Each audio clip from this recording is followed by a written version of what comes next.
ডিভোর্সের আগে শ্বশুরবাড়ি জেলখানা মনে হতো, ডিভোর্সের পর এখন নিজের বাড়ি দোজখের মতো লাগছে। পরিস্থিতি যেমনই হোক, ডিভোর্স কখনো সুখ দেয় না, কমপক্ষে কোনো মেয়ে সুখী হতে পারে না। জানি না আমি কেন দিচ্ছি, হয়তো এই জন্যেই কারণ আমি চাই আর কেউ আমার মতো ভুল না করুক, হয়তো এই জন্যেই কারণ আমি চাই ঠুনকো কারণে সংসারগুলো ভেঙে না পড়ুক।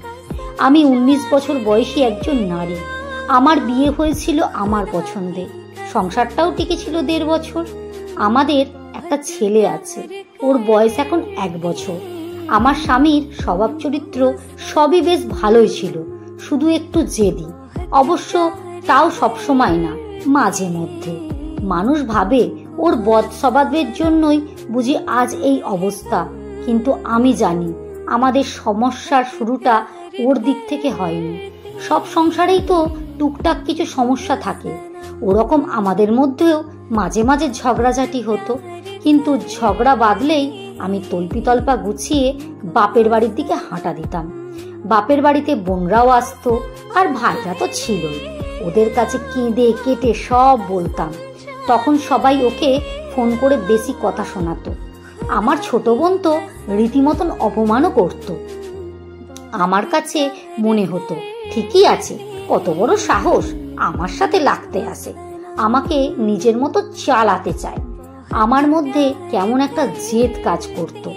ওর কাছে ছোট হব, ওর কাছে নিজের ভুল স্বীকার করব, মাপ চাইব, এটা ভাবতেই পারতাম না। উল্টে বড় গলা করে বলতাম, ডিভোর্স দাও, তোমার মতো লোকের সাথে কে সংসার করে? তবে ডিভোর্স আমি কখনোই মন থেকে চাইনি, ওটা ছিল মুখের কথা। ওর সামনে ছোট হবার চাইতে ডিভোর্স চাওয়াটাই আমার কাছে সঠিক মনে হতো।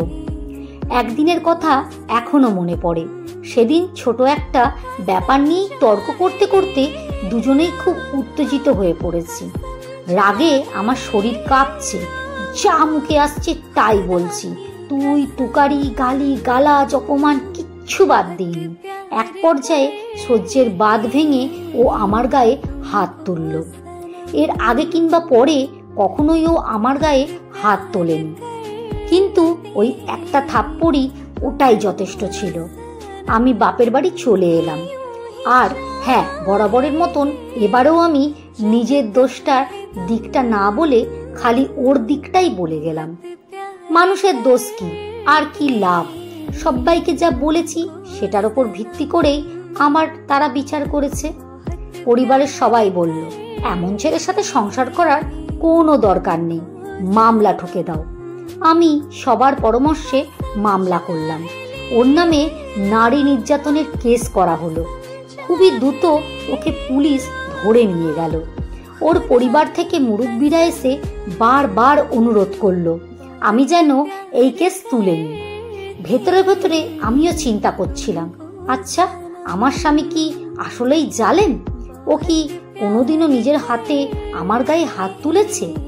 আমি যদি ওকে এত খারাপ কথা না শোনাতাম, তাহলে কি ও আমার গায়ে সেদিন হাত তুলতো? আমার বাবা মা আমাকে বুঝিয়েছিল, আমি যদি এত কিছুর পরও ফিরে যাই, তাহলে ও ভাববে আমি বুঝি অসহায়, আমাকে আরও পেয়ে বসবে, আমার ওপর ইচ্ছে মতো ছুরি চালাবে।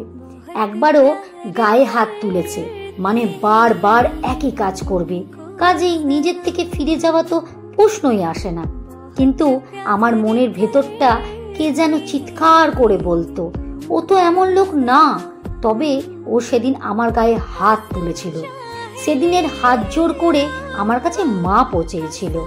এইসব ভেবে ভেবে আমি মামলা তুলে নিলাম, তবে ওর কাছে ফেরত গেলাম না। কিছুদিন পর দুই পরিবার থেকে বিচার সালিসি হলো। সবার কাছে ও দোষী প্রমাণিত হলো। সবাই ওকে নানা কথা বোঝালো, উপদেশ দিল। তারপর আবার সংসার শুরু করলাম। এরপরে কয়েক মাস ভালোই চলছিল, কিন্তু হুট করে আবার কি একটা নিয়ে আমাদের মধ্যে ঝগড়া বেঁধে গেল। ব্যাস, কাপড় চোপড় গুছিয়ে আবার আমি বাপের বাড়ি গিয়ে উঠলাম। এর মধ্যে শুনলাম ও নাকি খুব অসুস্থ। আমি বাসায় ফিরতে চাইলে আমার পরিবার বলল, এইভাবে একটা ঝগড়ার পর একা ফিরলে সেটা ভালো দেখায় না। আর আমার বোনেদের কথা ছিল ওসব অসুস্থ টসুস্থ কিছু না, সব বাহানা। আমরা চালাচ্ছিলাম, ওই পক্ষ থেকে কিছুটা আত্মীয় স্বজন এসে ওর ভুল স্বীকার করে আমাকে হাতে পায়ে ধরে নিয়ে যাক, কিন্তু এবার কেউই আসলো না। এর কিছুদিন পর ও আমাকে ডিভোর্স লেটার পাঠিয়ে দিল। ডিভোর্সের লেটার দেখে আমাদের পরিবার সবাই খুব ক্ষেপে গেল। কত বড় সাহস, মেয়েকে এত কষ্টে রেখেছে, তার ওপর আবার ডিভোর্স লেটার পাঠায়। সবার কথায় আমার কাছেও মনে হলো ঠিকই তো, কত বড় সাহস, আমাকে ডিভোর্স দিতে চায়। ওর সব ভুলগুলো চোখের উপর ভাসতে লাগলো। মা বাবা মনে করিয়ে দিল ও হলো সেই ছেলে যে কিনা আমার গায়ে হাত তুলেছে। প্রতিশোধের আগুনে জ্বলতে জ্বলতে আমিও ঠিক করলাম এবার ডিভোর্সই দেব। কে চায় এমন ফালতু লোকের সাথে সংসার করতে? কোর্টে গিয়ে ওকে হেনস্থা করার চেষ্টা করলাম। আমার মাসিক খরচ বাড়িয়ে একটা আকাশ ছোঁয়া অঙ্ক দাবি করলাম। আমি চাইছিলাম ও যেন দেয়ালে পিঠ ঠেকে যায়, যেন নিজে থেকেই আমার কাছে এসে আবার সংসার করতে চায়। আসলে ডিভোর্স হোক আমি কখনোই চাইনি, কিন্তু জিদ আমাকে খেয়ে নিচ্ছিল। আগ বাড়িয়ে ওকে ডিভোর্স তুলে নিতে বলা আমার পক্ষে অসম্ভব। ওর কাছে ছোট হওয়া আমি মানতেই পারিনি। কিন্তু আশ্চর্য ব্যাপার, আমার আকাশ ছোঁয়া সমস্ত দাবি মেনে নিল।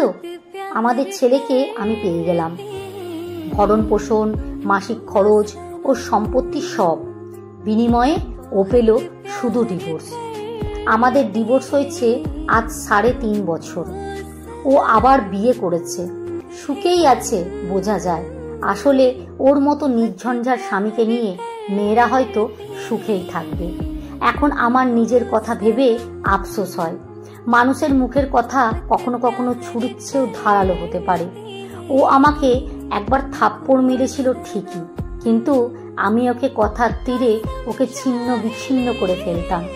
শারীরিক নির্যাতন করিনি সত্যি, কিন্তু মানসিকভাবে কষ্ট দিতাম। এইসব কথা আমার মা বাবাকে কখনোই বলা হয়নি। নিজের দোষের কথা মানুষ কতজনেই বা বলে। মাঝে মাঝে ভাবি, ইস, আমার পরিবার যদি একটু নিজে থেকে বুঝিয়ে আমাকে সংসার করার উপদেশ দিত। যখন আমি ওদের কাছে ফিরে যেতে চাইতাম, তখন ওর খারাপটা না বলে যদি একটু ভালো বলতো। লেখা সংগৃহীত, পাঠে অঞ্জু বিশ্বাস। ভালো লাগলে একটু লাইক করবেন।